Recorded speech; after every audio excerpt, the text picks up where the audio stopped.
Hello, thank you so much for being here at this talk with Tooba Masood, who is one of the authors of Society Girl. Her co-author, Saba Imtiaz, is not here as she lives outside of Pakistan. My name is Sanam Maher. I am a journalist. And today we're going to be chatting about the book. I think I'm going to do about 30 minutes of questions with Tooba. We'll open it up to the floor, see how we go. So let's start. Sure. I actually wanted to start the session by talking about some of the responses that the book has had so far. Both of us are from Karachi.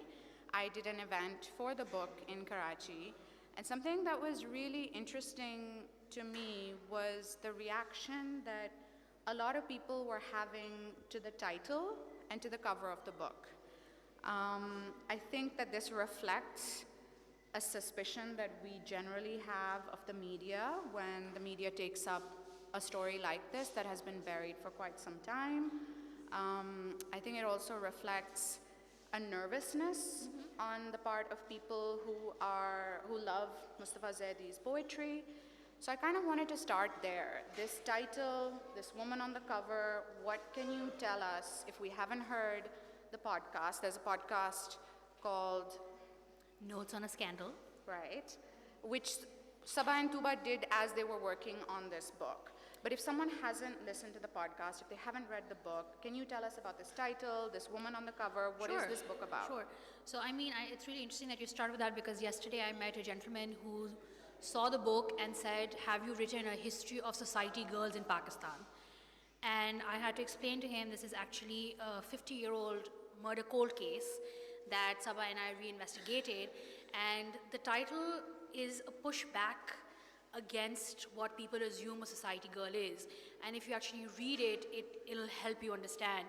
On the cover is Shahnaz who's at the center of the book. She was a minor socialite who was basically caught having an affair with a poet who ended up dead. And then the media obviously went crazy covering her. They looked into every bit of detail of her life, where she was from, what she wore, what party she went to, linking her with other men. And I think one of my favorite things that came up when we were going through the archives was powerful businessmen. You just never found out who they were just referred to as powerful businessmen. But also to give a little context to those of you who don't know what the book is about, it's obviously about the death of Mustafa Zaidi, the poet. He was found dead in his apartment in KDA Scheme 1, and Shahnaz, who was his girlfriend at the time, a married woman, was found in a room next to him.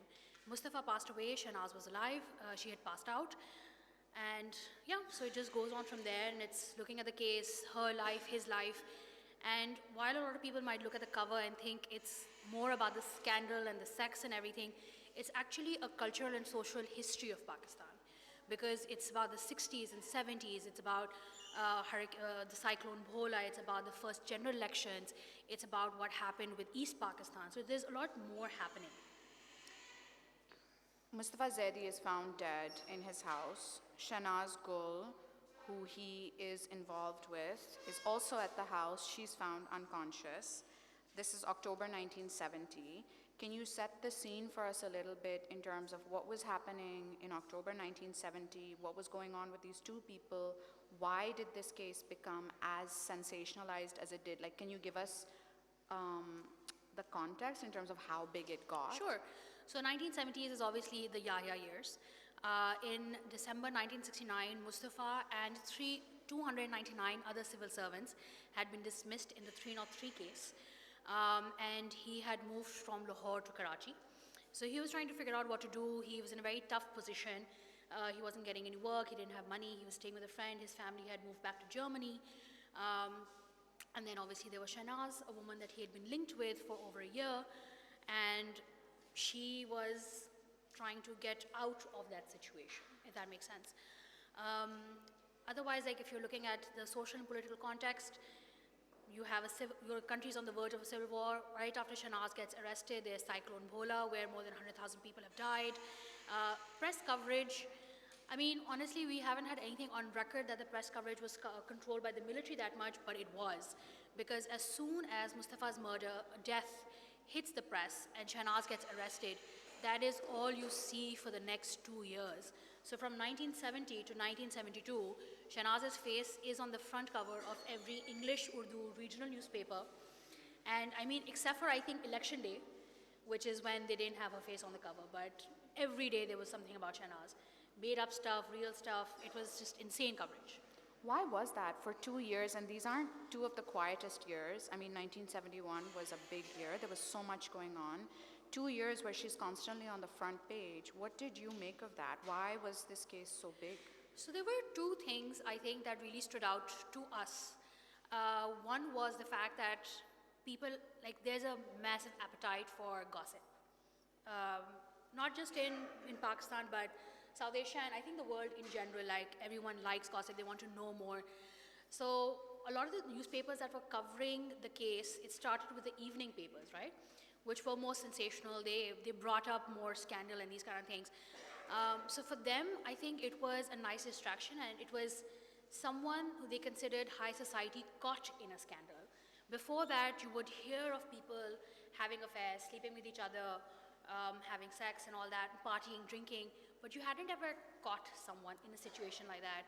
So I think that is one of the reasons the case got the attention it did. Another reason, I think, is the political situation in the country at that time, where it was a good distraction from what was happening.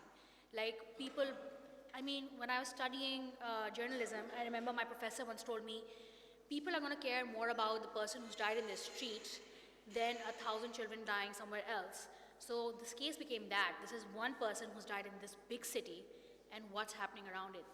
They wanted to know everything about it.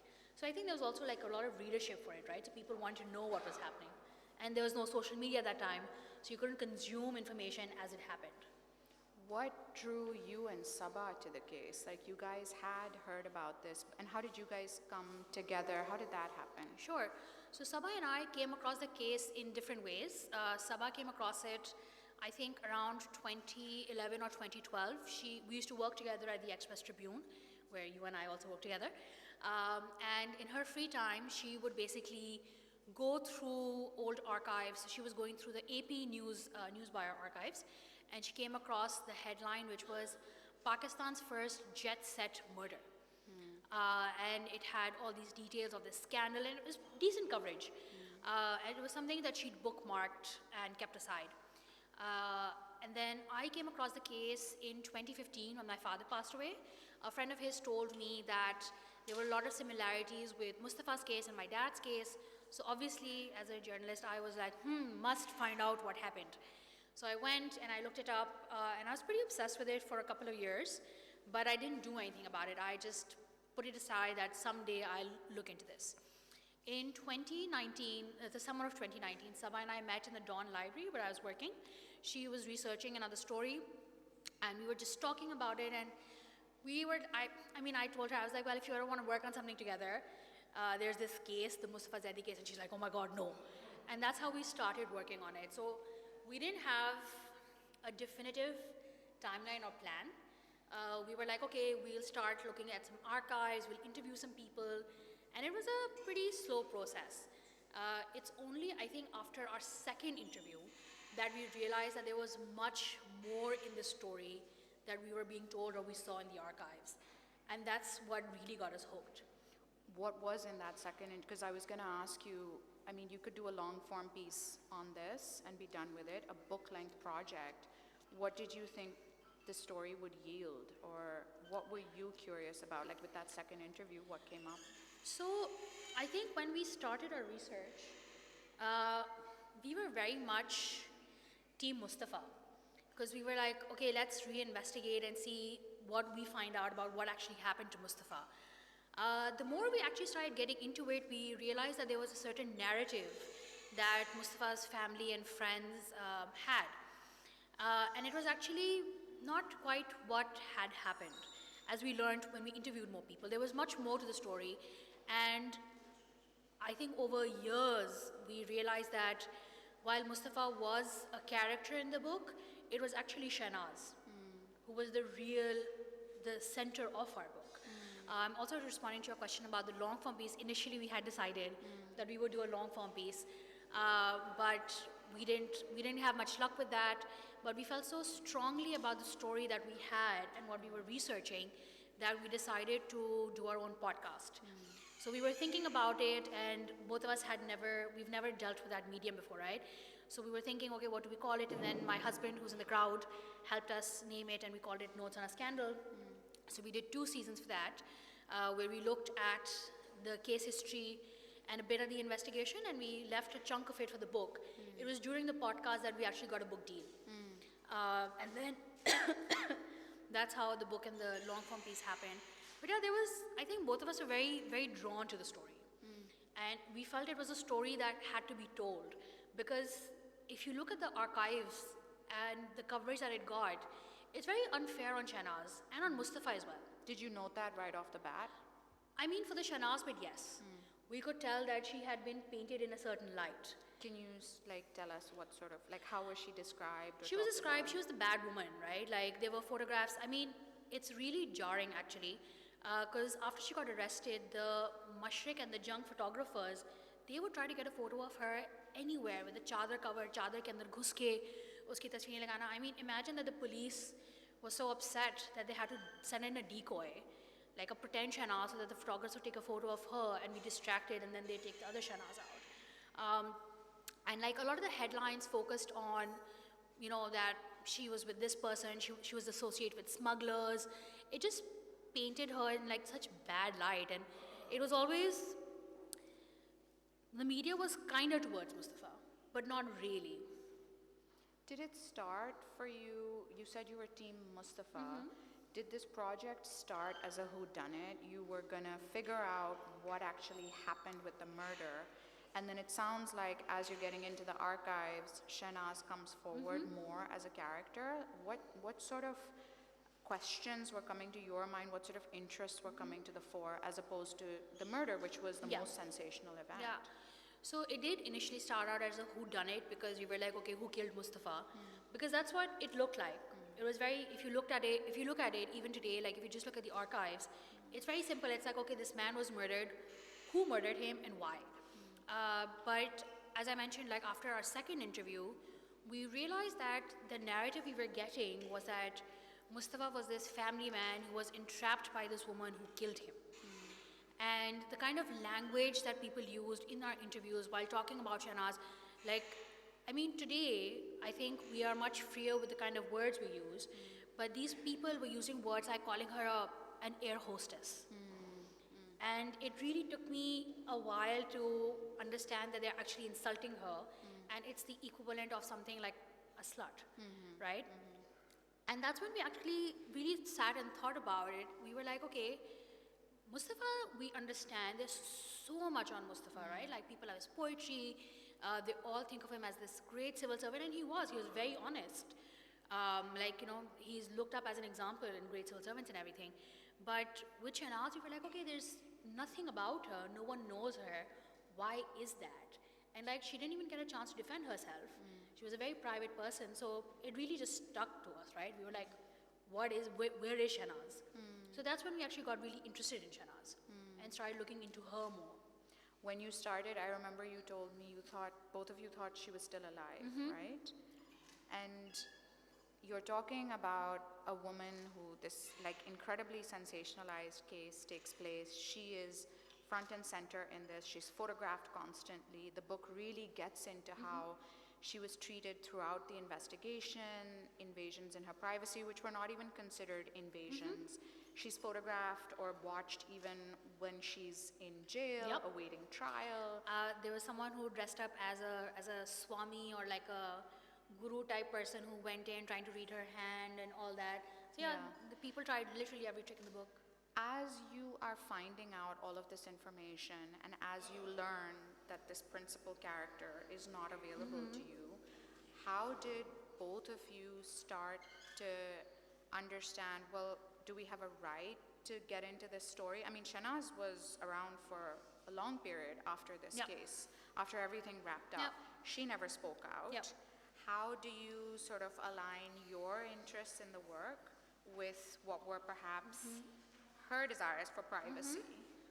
What did you think? One of the first things we did was actually reach out to her family. We asked one of her daughters if she'd be okay with us doing that, and we also told them that we'd like to interview them. But she told us that her mother was a private person and she would not like to, but she said go ahead. So that way we thought that, okay, we can go ahead with this. And I think that's actually why, to me, Shahnaz was a very interesting and important character because, like you mentioned, we didn't know she had passed away because we were interviewing people who told us that they saw her at Sin Club last week. And we were like, okay, what happened? Like, if she's there, where is she? How do we get to her? It was, I think, after our fourth or fifth interview that we realized, okay, she passed away. Then we were trying to figure out what time, what day, what year, and all that. And I had to go to the graveyard to actually go grave by grave to see if she was there. Finding Mustafa's grave was not difficult at all. He's buried in the Khurasan Bagh, and if you just go and ask the Chowkidar over there, he knows where it is. But Shahnaz, we couldn't find her grave, right? And it was like everything for her. We couldn't find anything about her life. We reached out to her friends, no one wanted to talk about her. And it was like, how do you piece anything about this woman together? She was more of a mystery than who killed Mustafa. But slowly, people did share things with us. They did talk to us about her. They remembered her, and they remembered her well. Some not so well, of course. But we also had to use our own learnings from the archives, the letters, whatever we could find. And I think it was a very long process to actually write about her because we had to understand her and Mustafa. Did you ever feel uncomfortable or question how much you were chasing her story or information about her? Even when her friends or family, because I know that this is something that has also come up. It's been a question that has been asked of you at other events, that why chase this woman's story? Did you ever feel discomfort with stuff you were finding out and think, well, maybe it's not our place to put this out? I don't think I ever felt uncomfortable, to be honest, because to me, it was really interesting about how this woman has passed away. This scandal was like 54 years ago, and they still don't want to talk about her. Like, we met someone in Lahore, actually, who told us that her daughter was born around the time of the scandal, and she had decided to name her daughter Shahnaz, but when her husband's puppo found out, she was like, don't you even dare. And I was like, what has this woman done to anyone that they dislike her so much? There's so much fear. So for me, actually, Shahnaz became a really strong character. Because, despite all of that, even after the case, she went back into society. Her and Salim were together till Salim passed away. And to me, that was actually what I was like, wow. Like, this is a strong woman. And compared to like how people were talking about her, it was like there was so much discrepancy that I was like, we have to tell her story. We can't not. Yeah, I want to get into some of the ways she was described. So there's one story in Jung had details of her sex life, saying she was leading 4 men on at the same time. Then there's people you interviewed who describe her as, and these are all quotes, a bit too giggly, naive, uncultured, pendu, a homebody, someone who just wanted male attention. So there's a really, like, it seems like people still had that vitriol towards her that we were seeing in the press at that time. What did you make of that? So I think when we met someone who said something like that, we took it with a pinch of salt. Because there were so many different versions of who Shahnaz really was. While someone called her Pendu, someone also called her Mustafa's intellectual equal. Right. There were people who said that she could recite Persian poetry. Right. So I feel like people saw her in a certain light because of, she was very young when she got married. She moved from Lahore to Karachi. Her and her husband, many people think that they were like part of high society. They were like, creme de la creme. Yeah. They actually weren't. Yeah. They were on the edges of society and they weren't let in. They had access. And Karachi is a city where anyone can recreate themselves. So I think that is what they did. And obviously in these circles, there's a lot of jealousy. There's a lot of keeping up. I remember we met someone who told us that she had like a grand piano in her living room. and like, you know, she liked to have a sherry or something, and like in the evening. I mean, it was very difficult then to place this whole thing, right? Like, she's a giggly woman who makes no sense, but she's also Mustafa's intellectual equal. Like, there's something, she's somewhere in between, right? Like, It really says so much about, I think, people's anger or disgust Yep. after all this time, even. I mean, you know, there was someone we interviewed, and she mentioned that she didn't even know Shahnaz was having a thing with Mustafa, Right. because Mustafa wasn't that important in their circles. Right, right. I want to come to Mustafa Zaidi. How did you approach writing about this man and what was going on in his personal life? I don't know if you want to get into some of the things he did to punish Shahnaz, but you're writing about someone who has quite a following. How did you approach that? And also, since the book has come out, what have some of the responses been from Sure. people who really admire his work? I mean, I know there's a fan of Mustafa's poetry here because she's carrying the kulliyat with her right there. So Mustafa, for me, was a very complex character, because obviously there was that thing. So obviously, like, I had, because I was looking at Mustafa's case in light of my dad's case, so obviously there was a lot of awkward feelings that were there. But this is where a co-author was really in handy, because there were days that I just could not think about Mustafa, right? And Sabah would be like, why? She really pushed me, and I think it's because both of us were tag teaming it. It was better for us, and it helped us gain understanding of both of them. Because I'd be like, but Sabah, why is he behaving like this? And she'd be like, well, look at this, look at that, look at this. And this is how he is, how would he respond? And I mean, for 5 years, I think we drove everyone we knew mad, because every day we would have this, oh, but why did he do this? Why did he do that? I mean, a friend of his described him as a serial suicider. Oh, wow. Okay? And we were like, okay, this is clearly someone who had mental health issues. And you know, that was such a big thing for us, because you didn't have that kind of language back in the 70s, but we do now. But also breaking that down, like, it was something that takes a toll on you, because trying to understand what state he was in at that time. Same thing with, Shahnaz, right? So like, for Mustafa and Shahnaz, when we started out, I think both of us had very black and white perceptions of them, but towards maybe like end of 4 years, we realized that they're both really complex characters, and they're more gray than anything else. And I think that's what helped us actually write about both of them. And I mean, this I learned from Sabah, where she was like, you can't actually hate someone that you're writing on. You have to give them that grace. And I think that is actually what helped us understand Mustafa. Has there been annoyance that you've had to face, or irritation? People may not have even read the book, Yeah. but I know that they don't like the fact that it's called Society Yeah. Girl. I think to them, they see this as a case of Mustafa being a side character, which they don't appreciate.